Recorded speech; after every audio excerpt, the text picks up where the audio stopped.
নবদ্বীপে ঈশ্বর পরম কৃষ্ণ সচ্চিদানন্দ বিগ্রহ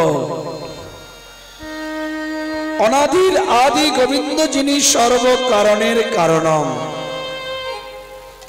সরৈশ্বর্য পূর্ণ ভগবান যিনি ব্রজেন্দ্র নন্দন যেই শচীসুত হইল সেই ব্রজেন্দ্র নন্দন কৃষ্ণ গৌর হয়ে নদিয়ায় নবদ্বীপে শ্রীবাস অঙ্গনে হরিনাম সংকীর্তনে রত। আমার গৌরহরি নিত্য নৈমিত্তিক লীলা, দুটো লীলা, একটি হলো নিত্য লীলা আরেকটি হলো নৈমিত্তিক লীলা। নৈমিত্তিক লীলা কাকে বলে?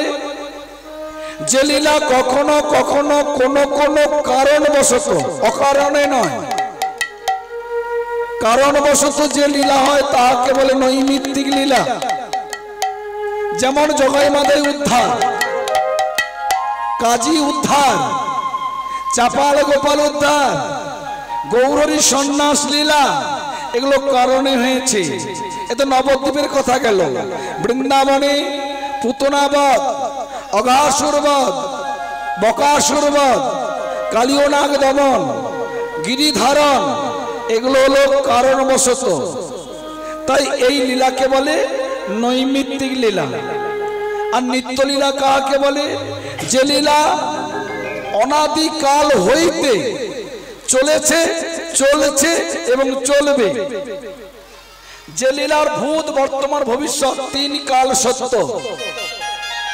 যে লীলার কোনো পূর্ণচ্ছেদ নেই, কমা নেই, দাড়ি নেই। যে লীলার কোনো বিশ্রাম নেই, অনাদিকাল হইতে চলছে, তাহাকে বলে নিত্য লীলা। আমার গৌরহরি নবদ্বীপে 4 জায়গায় নিত্য লীলা।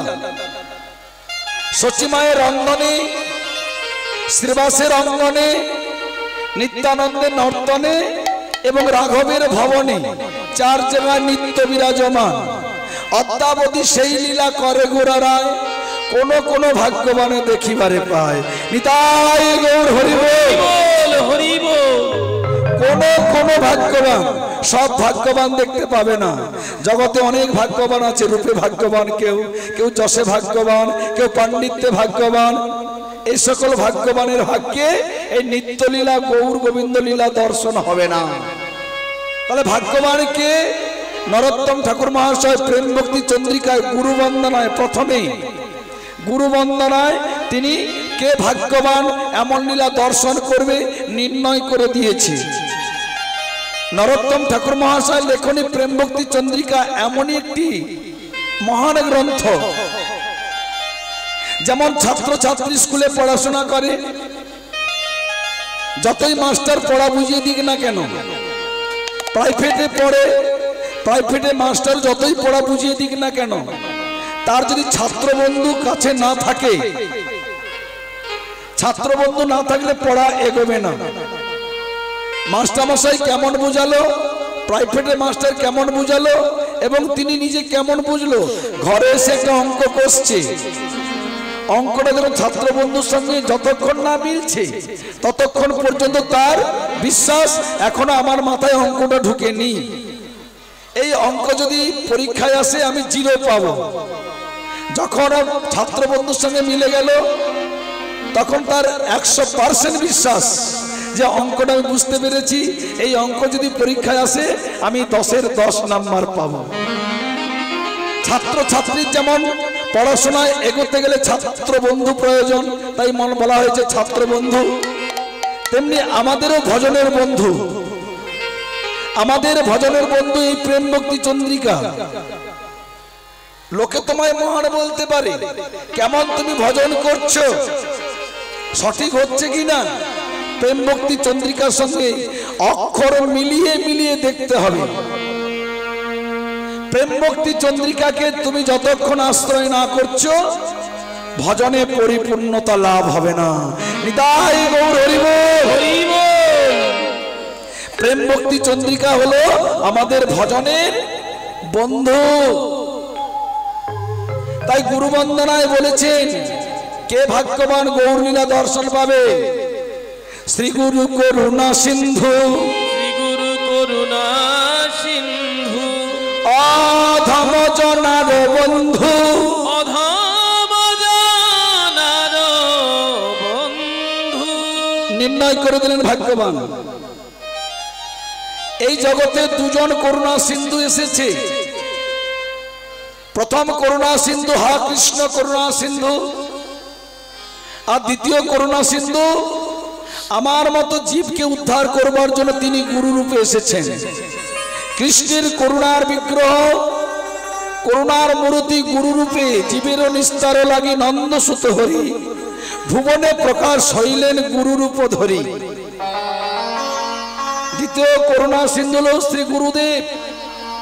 শ্রী গুরু করুণা সিন্ধু অধম জনার বন্ধু। গুরু আনুগত্য স্বীকার না করা পর্যন্ত যায়নি। তাই খুব মন দিয়ে শুনবেন, বৈষ্ণব সদাচারী ভজনশীল বৈষ্ণব গুরু চরণ আশ্রয় না করা পর্যন্ত তোমার মানব জীবন ধন্য হতে পারে না।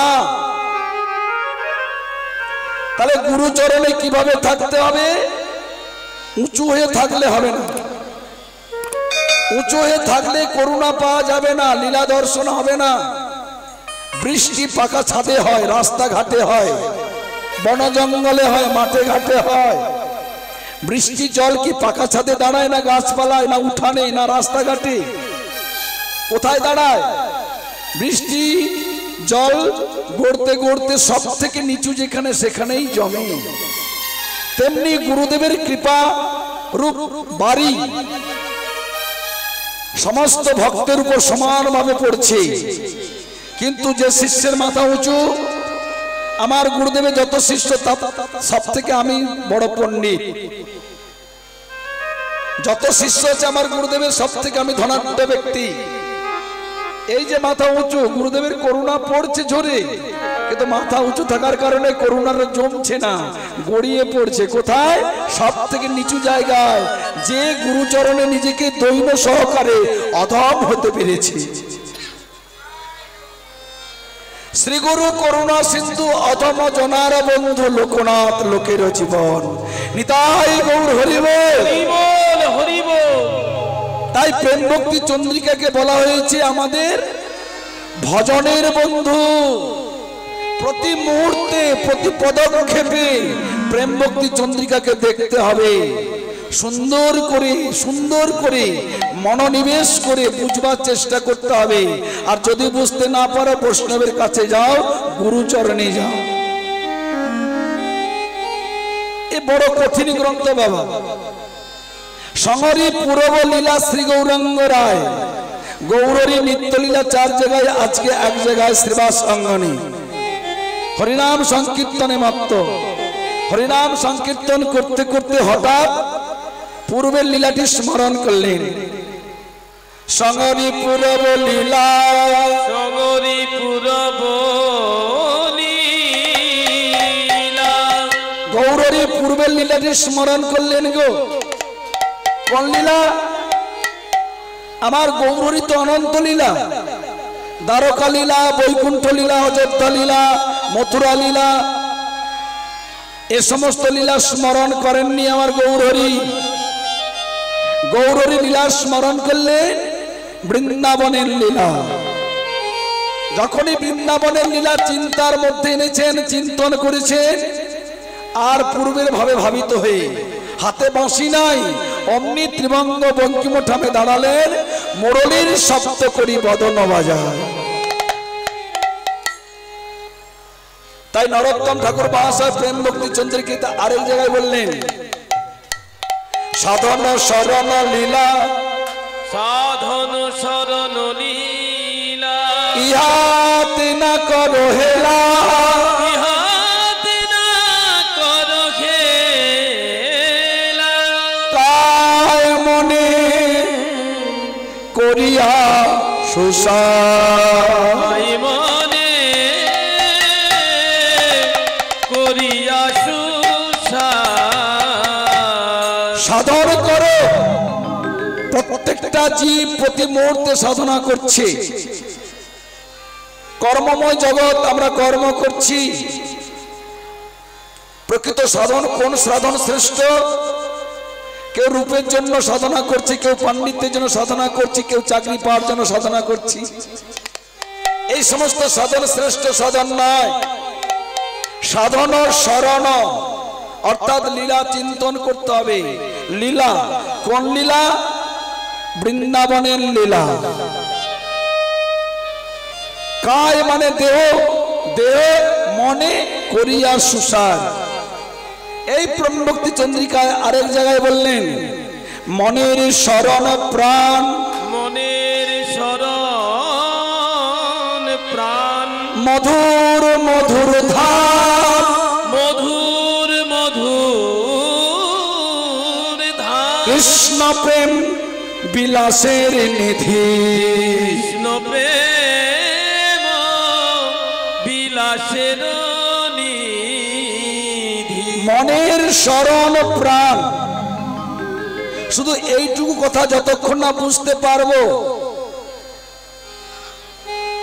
জন্ম জন্মান্তর ধরে, শুধু এক জন্ম নয়, জন্ম জন্মান্তর ধরে কীর্তন শুনলেও কিচ্ছু হবে না। মনের শরণ প্রাণ কথার অর্থ কি? একটু কথাটা ঘুরিয়ে বললেই বোঝা যাবে। মনের প্রাণ হলো স্মরণ। যেমন আমাদের প্রত্যেকের দেহে প্রাণ আছে, মনেরও একটা প্রাণ আছে। যে দেহে প্রাণ নাই সে দেহকে কি বলা হয়? মরা দেহ বা মৃতদেহ। তেমনি যে মন গৌর গোবিন্দ লীলা চিন্তা করে না সে মনটা মরা, মানে মৃত। লক্ষ্য করে দেখবেন একটা মৃতদেহ যদি রাস্তায় বা বনে জঙ্গলে পড়ে থাকে, কুকুর শিয়াল কি করবে? কামড়ে কামড়ে খাবে। খাবে কিনা? মৃতদেহের কোনো অস্তিত্ব রাখবে না। তেমনি যেমন গৌর গোবিন্দ লীলা চিন্তা করে না, আজে বাজে চিন্তা করে, সে মনটা মৃত। আমাদের হৃদয় রূপী বনে যে ছোটা কুকুর শিয়াল আছে, কাম ক্রোধাদি রিপুগণ, এই কুকুর শিয়াল তোমার মৃত মনকে কামড়ে কামড়ে খাবে। নিতাই গৌর হরিবোল হরিবোল। জীবদ্দশায় যদি একটা দেহ প্রাণ আছে রাস্তায় বা বনে পড়ে থাকে, কুকুর শিয়ালে একটা ঘ্রাণ শক্তি আছে। যতক্ষণ দেহে প্রাণ থাকবে কুকুর শিয়াল দূরে দূরে ঘুরবে, কাছে আসতে পারবে না, ভয় পাবে। এটা হলো দৃষ্টান্ত। তুমি যদি গৌর গোবিন্দের লীলা সর্বক্ষণ চিন্তা করো, কাম ক্রোধাদি রিপুরূপী কুকুর শিয়াল তোমার মনের থেকে দূরে দূরে ঘুরে বেড়াবে, তোমার মনের কাছে আসতে পারবে না। নিতাই গৌর হরিবোল। তাই প্রেম ভক্তি চন্দ্রিকা ছাড়া আমাদের ভজন পথে এগোবার কোনো উপায় নেই।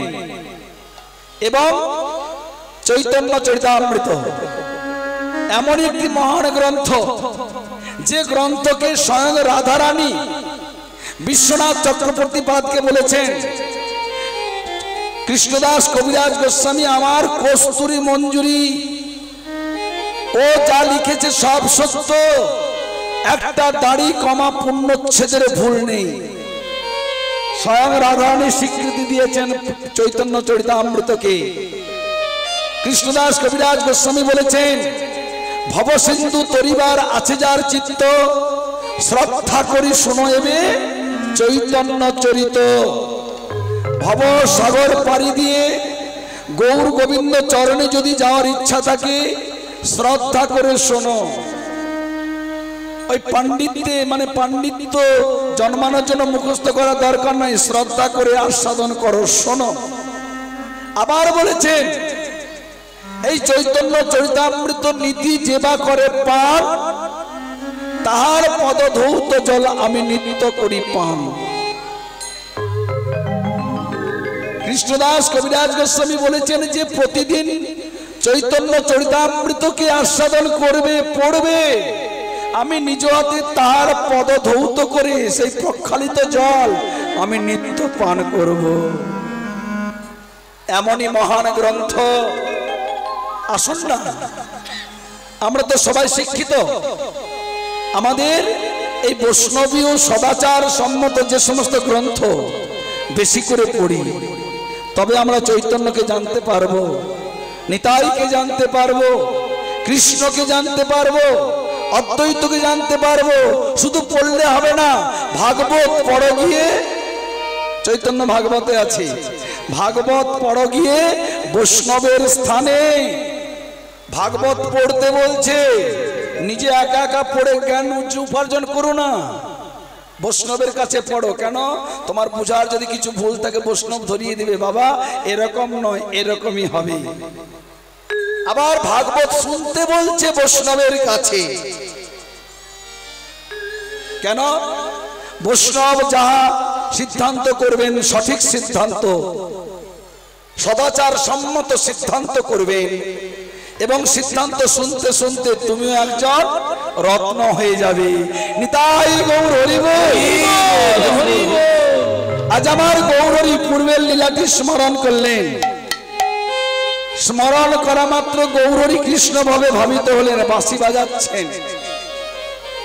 শুনিয়া মুরলীর গদাধর আইলা, গদাধর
গদাধর বলছে, ও প্রভু তোমার শ্রী বদনে ভাগবত পাঠ শাস্ত্রীয় শ্লোক শুনেছি কত সুন্দর, ছাত্রদের যখন টোলে বিদ্যা দান করে তাও শুনেছি কত সুন্দর, কিন্তু এমন ভাবে তো বাঁশি বাজানো শুনিনি প্রভু, আমায় শিখায়ে দাও,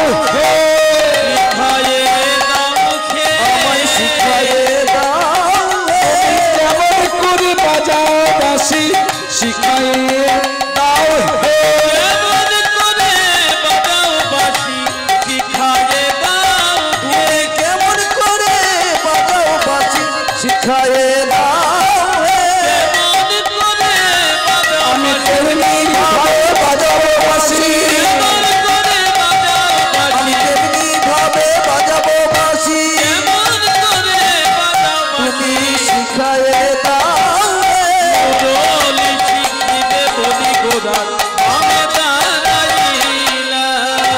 গদাধর গৌরহরির বামে গিয়ে দাঁড়িয়ে বলছে, প্রভু আমায় মুরলী শিখিয়ে দাও না গো।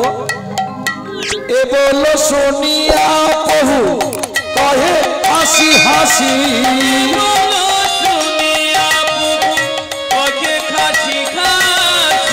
বলে শুনিয়া প্রভু কহে হাসি হাসি,